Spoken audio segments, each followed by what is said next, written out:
The New York Mets continue to get great starting pitching. Max Scherzer looks like a top flight ace again, and they completed their sweep against the Philadelphia Phillies. Is this team ready to make a big push in this division? We'll discuss that on today's edition of Locked On Mets.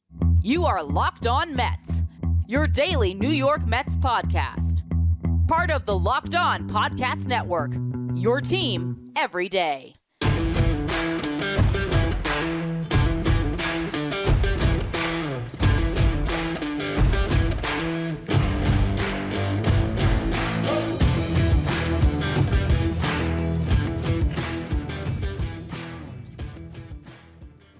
Hello to all you amazing Mets fans. You're watching Locked On Mets, part of the Locked On Podcast Network, your team every day.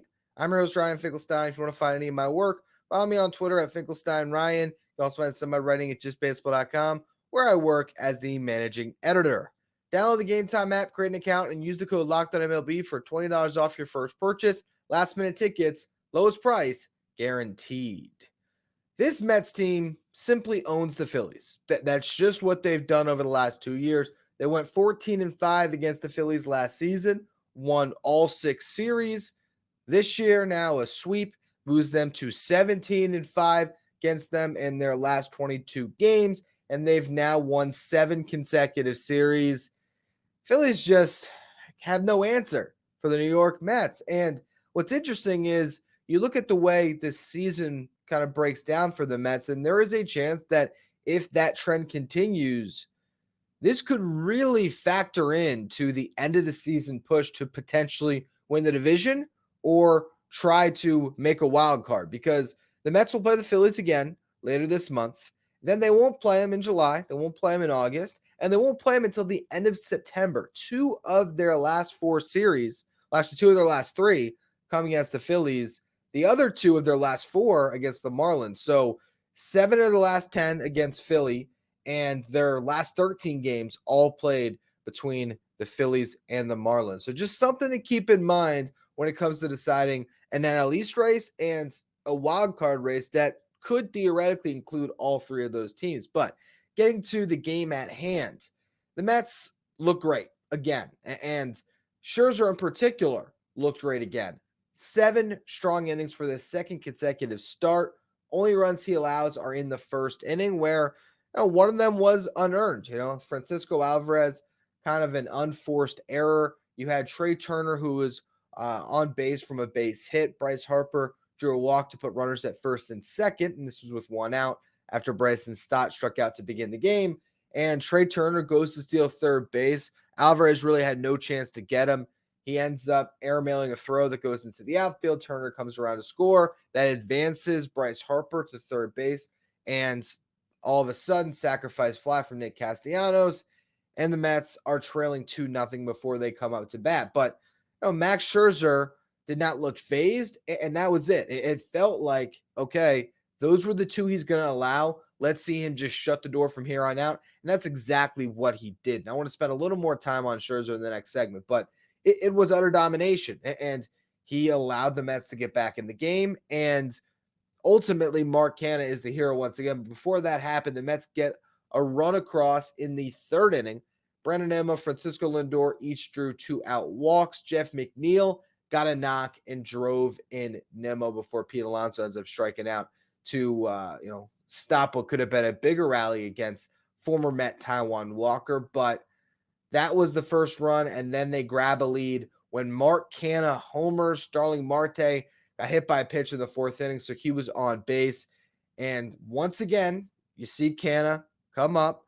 He gets a pitch. I mean, honestly, it was a fastball that couldn't have been put in a better spot to hit, but he didn't miss it. And there's been time this year where Canha and other Mets have missed those types of pitches. He was all over it. Again, it couldn't have been any more tailor-made for him. 90.6 miles per hour, basically right down the middle. If it wasn't down the middle, it was a little bit inside, a little bit low. Perfect place for him to, get a barrel on it and really launch. And that gives the Mets a lead, and they never look back. They're able to scratch one more across later in that game on a sacrifice fly by Mark Vientos. That was in the 6th inning. Starling Marte playing some good team baseball. Brett Beatty led things off with a double.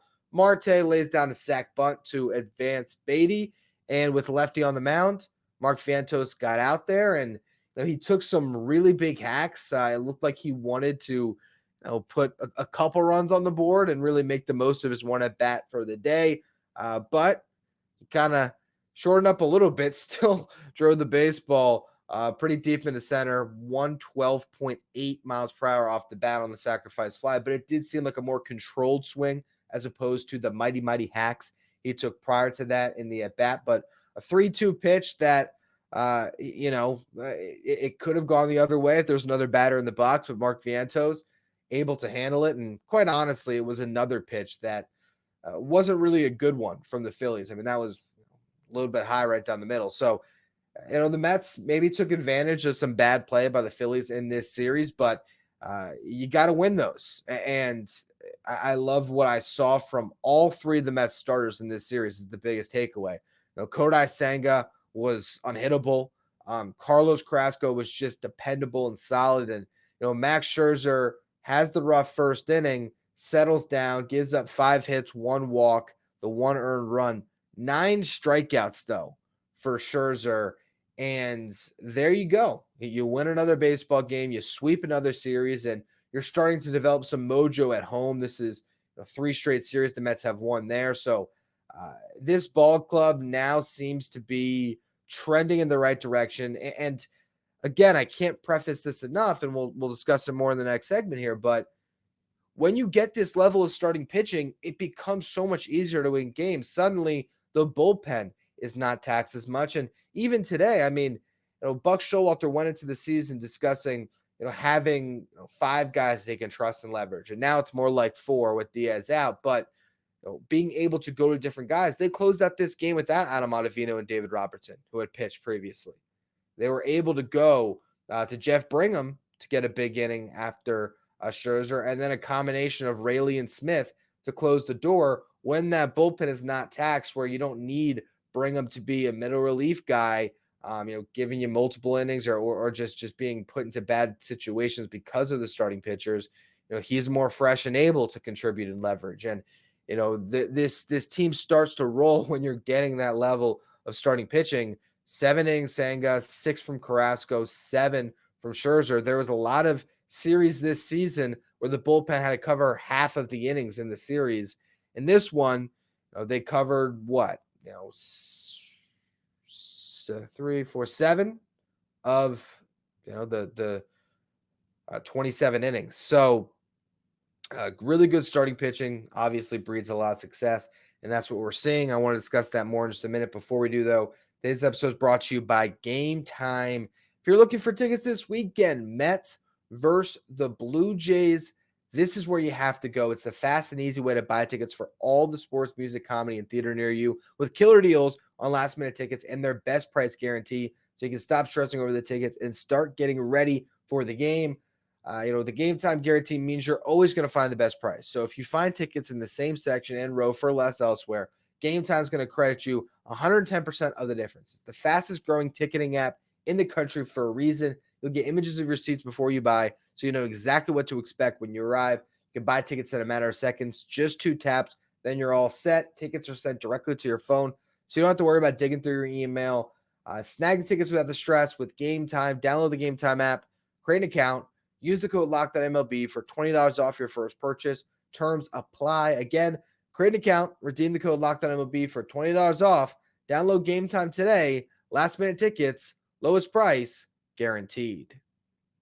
The Mets play the Toronto Blue Jays tonight at 7:10 Eastern Time. Catch every pitch of the Mets hometown broadcast with SiriusXM on the SXM app. Just search Mets. Now, this is courtesy of Mike Mayer. He is the leader over at Metsmerized and a great follow on Twitter. You can find him at Mike Mayer 22. He sends out this tweet: how many times Mets starters went at least 6 innings in the first 43 starts of the year? 7. How many times have Mets starters gone at least 6 innings in their last 14 starts? 9. What a drastic difference. How do you think that translates when it comes to the record? Mets record through 43, they were 20-23. Mets record through the last 14, 10-4. What a difference great starting pitching makes. And as it relates to Max Scherzer in this start, the fastball had real life and was getting a lot of whiffs, which is not something we saw early in the season. This one's courtesy of Jolly Olive on Twitter. 23 whiffs on his fastball in his last 2 starts this year. Across his first 5 starts this season, he had 25 whiffs on his fastball. So that shows you how much better that pitch has looked, the life that he's had on it, the location in particular that he's had with the fastball, not leaving it over the heart of the plate, really dotting it wherever he wants it. And a lot of those whiffs came today. 15 whiffs on the fastball in this start, 63% whiff percentage on his fastball. That's really impressive. And I love the mix today because all 4 of his other pitches, he threw them either 12 times or 14 times, but they were all in the same range. So he's working off the fastball half the time and then using all these other pitches and just changing looks on batters. He's in his bag, changing speeds, changing locations, just back to being the Hall of Famer that he has been. And you look at what he's done lately. Okay, he comes off the suspension, faces the Tigers. He, gives up all those runs. And since he has a 1.08 ERA in his last 4 starts, goes 5 innings against the Nationals, 1 earned run, gets a win. 6 innings, 3 hits, 1 walk, 6 strikeouts versus the Cleveland Guardians. In a game where the Mets really blew it for him as far as the bullpen's concerned, but ultimately came back to win. So the team won, he didn't, but still a great outing. Then you go into Coors, where he's never won before, and he's had terrible numbers throughout his career. Pitched great in a series where no other Mets starter did pitch great. 7 innings, 6 hits, no walks, 1 earned run, 8 strikeouts, gets the victory. Then again today, 7 innings, 5 hits, 2 runs, 1 earned, 1 walk, 9 Ks. So 17 strikeouts over his last 2 starts, and has gone 7 innings each of his last 2 starts. What does all that do for your ERA? Said it after his last start, shocked to see that his ERA was sub 3.5. Now it's even getting lower. It was at 5.56 after that bad outing versus the Tigers. It's now down to 3.21. There is every possibility that given a couple more starts, Max Scherzer might slim that ERA below 3 again, which would be remarkable. And again, something if you asked me a couple weeks ago after that bout outing, I would have said I don't think he's going to get there this year. I think at the time I just said get back to being a 3.5 ERA guy, and I'd be happy this season. But when you get this type of a run of incredible stuff, very easy to turn your season around, particularly this early in the year. And now you look at Justin Verlander, who's sitting at a 4.80 ERA through 5 starts. It was through 5 starts that Scherzer was in that bad spot. So Verlander is a guy that can turn this around in a hurry too. And you look at his last 4 starts, he had 2 gems in there. One where he went 7, one where he went 8.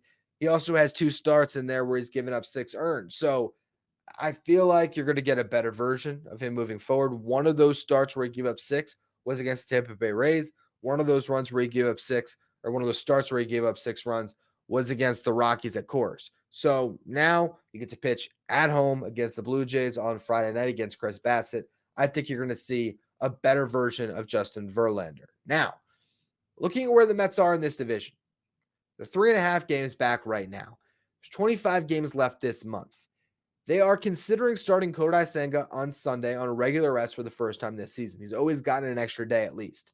But if they want to be a 5-man rotation, Senga's going to have to be able to do that. So that's going to be a big test for him. I hope that his body checks out and he's able to, and I hope he performs well. But if he does, and the Mets can at this point go to and just keep a 5-man rotation without needing any spot starters until they get Jose Quintana back, you look at the rest of this month, 25 games, that's 5 turns in the rotation. Can the Mets win 3 out of every 5 games? When you get this level of performance from Scherzer and hopefully Verlander soon, and the way Senga just pitched and Carrasco looking a lot better, I think 3 of 5 is very reasonable, if not even on the low end of what the Mets can do. But let's just say they do that, for safe projectability and not getting too ahead of myself here. If you win 15 of those 25 games, you're going to have a 16-10 month. If the Mets were able to do that, 4 times over to close out this season in June, July, August, and September. They're trending towards being a 95-win ball club. So it's not to say that everything is fixed and this Mets team is going to run down the Atlanta Braves, but they are certainly looking every bit a playoff team. They've won 10 of their last 14, and things are kind of opening up for them to get back in a real division race with the Braves, because the Braves, as I said, they're 3.5 games up of the Mets. They're going into Arizona this weekend. The Diamondbacks, just like Atlanta, have a 33-23 record. They've been very good this year, and their two best pitchers, Merrill Kelly and Zach Gallen, are going to bookend this series. So there's every chance with Zach Gallen pitching that potential rubber match, the Braves could lose this weekend. And the Mets were to win when the Braves lose, then the Mets find a way after an off day on Monday to beat the Braves to start their week next week, and that's in Atlanta. All of a sudden, you could be looking at, 1.5 games back this time next week. So it's not to say that's definitely going to happen, but that's what you got to hope for as a Mets fan. This is where the season can get really interesting, and this team can go on a run. And I hate to sound like a broken record, but I'll continue to say it. It all starts and ends with that starting rotation. And when you didn't have the dependable guys like Chris Bassett from last year, and you had the inconsistency from Scherzer being in and out of the rotation, and Verlander missing the start of the year, and Carlos Carrasco being bad, then getting hurt, and of course the disaster that was David Peterson, it was tough for this team to get some momentum. Now you're finding that momentum at the right time, leading into a big series against the Braves to start next week. But first, you got to face that guy you had last year in Bassett on Friday night. I'll discuss that series and preview it lies ahead in just a minute. Before we do, though, another word from our sponsors. The New York Mets are set to face the Toronto Blue Jays 7:10 Eastern 10 tonight. Catch every pitch of the Mets' hometown broadcast with SiriusXM on the SXM app. Just search Mets. Now, the Blue Jays started this season 18-10. In May, they went 11-17. Not great, but they have won each of the last 2 series. And if you look at the breakdown of their season, ultimately, they've just sucked against their own division. Okay? They're 6-15 against the AL East. They're 24-12 against everyone else. So even though they were bad in May, that was a lot of their own division beating up on them. That was getting swept by the Orioles. That was losing series against the Rays and the Yankees. I think they even got swept by the Red Sox.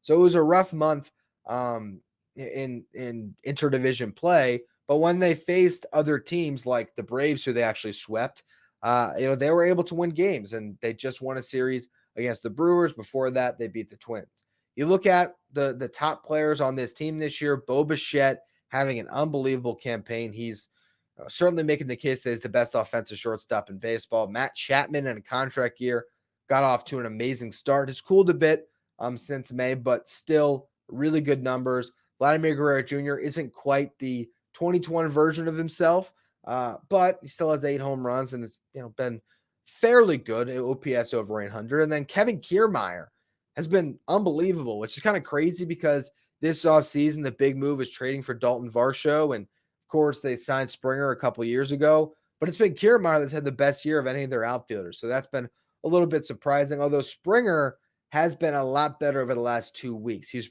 really one of their hottest hitters, him and Bo Bichette, going into this series. Game 1, again, Bassett versus Verlander. Chris Bassett has had 2 awful starts that have really bookended his season. His first start of the year against the Cardinals, he gave up 9. His last start out against the Twins, he gave up 7. In between, there was a 9-start stretch where Chris Bassett pitched to a 1.83 ERA and went 5-2. So he is obviously capable. We saw him all of last year. I'm sure he knows these Mets hitters well, but maybe the Mets hitters who play behind him know him pretty good as well. Kind of interesting the Mets would face Taijuan Walker and Chris Bassett in back-to-back days last year. They were pitching sometimes in back-to-back days for the Mets. So that's a crazy kind of thing how that all ended up working out with the schedule. But it's going to be a good game. It's going to be a really good pitchers matchup here. But I have every bit of confidence that Justin Verlander can limit a pretty talented Blue Jays team, and the Mets can keep things rolling at home here. Now, game 2, I'm less confident. Jose Barrios has actually been good this year, 3.86 ERA. Tyler McGill, 4.67 ERA, and he's allowed 4 earned runs in each of his last 2 starts. Early in the year, where Megill was finding a lot of success, I was always a little apprehensive toward it, thinking that at some point the luck was going to kind of catch up to him, that all the stuff that we were seeing in expected ERAs and expected FIP, and the fact that he gets hit pretty hard and walks too many batters, that it would start to catch up to him. And unfortunately, it has recently, but he's also due for a good start. So the thing that I like about Tyler Megill is he's going to compete. He's going to attack the zone as much as he can. At times he might walk some batters, but he's not going to be scared of hitters. He might not have it, but he's not going to be nibbling to the point that he gets himself in too much trouble. He's going to try to trust his stuff against this Blue Jays team. That could mean damage, or he could find himself pitching into the 7th inning of a game for once. That would be interesting. I think that you saw what he did against the Tampa Bay Rays, so he is capable. And as your 5th starter, I think the big thing for this rotation is if Carrasco can kind of take that step out and be the 4, Megill as your 5, it's a good position for him to be in, because I think as the 5th starter, where you're not expecting the ERA to be pretty, you're just hoping that he'll throw some strikes and he'll give you 5 innings when he goes out there, and he'll give you a chance every once in a while. I think in that role, he's perfectly suitable. So we'll see. Sometimes you look at the series and you pick one game, you think the Mets are going to lose. And if I was to, it would probably be that middle game. Yet baseball has a way to surprise us. So we'll see what happens. In the final game, it's all going to be dependent on what happens with Kodai Senga. Is he going to be ready to go, or are the Mets trying to go bullpen game, a spot starter? I'd hope Senga can just pitch, particularly to keep that rotation kind of in order. But we'll see. If he does, it'll be a matchup of 2 Japanese pitchers, because Usei Kikuchi is going for the Blue Jays. He has an ERA over 4, and I believe he started the season pretty hot. So I think he's been trending in the wrong direction, but it's a left-hander against this Mets team. I wonder how the lineups are going to be constructed here. Are they going to go and continue to feed Vogelback these ABs and keep Vientos on the bench? Do we have to wait until the lefty's on the mound on Sunday to see Vientos? I hope not, but you really don't know here. Feels like the Mets are trying to give Daniel Vogelback as much run as possible ahead of an Omar Narvaez return, possibly, where there's every chance that that's where they make that decision. They DFA Vogelback.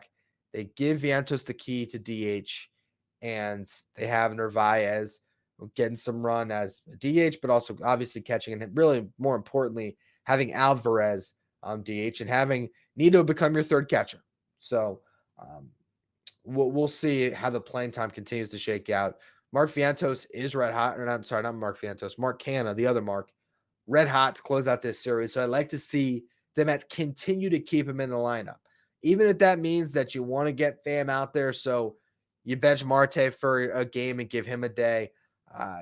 Keep Canha in the lineup and see if he can keep this rolling, particularly when he's had that success hitting the 2 home runs at home. I like him to play all 3 of these games, honestly, but at least the first 2 of this series against Toronto. Little bit of home stats this year in the Mets. They're 15-9 at Citi Field, and they are 8 of their last 9. So that tells you they started the year, 7-8, and they've now turned the page on that entirely. Started with that series against the Rays, which really has been kind of a big turning point for this team getting on track, where they won that series against the best team in baseball. And then their most recent 2 series, they swept the Guardians, and then they just swept the Phillies. Who knows? Maybe they keep that rolling against the Blue Jays. That's going to be all, though, for today's edition of Locked On Mets. For all you everydayers, as you know, Friday Night Baseball gives us something exciting. I am one to put out a podcast on Saturday, so make sure you're following, rating, and reviewing, and subscribing so that you can catch that potential show. Otherwise, I'll be back on Monday.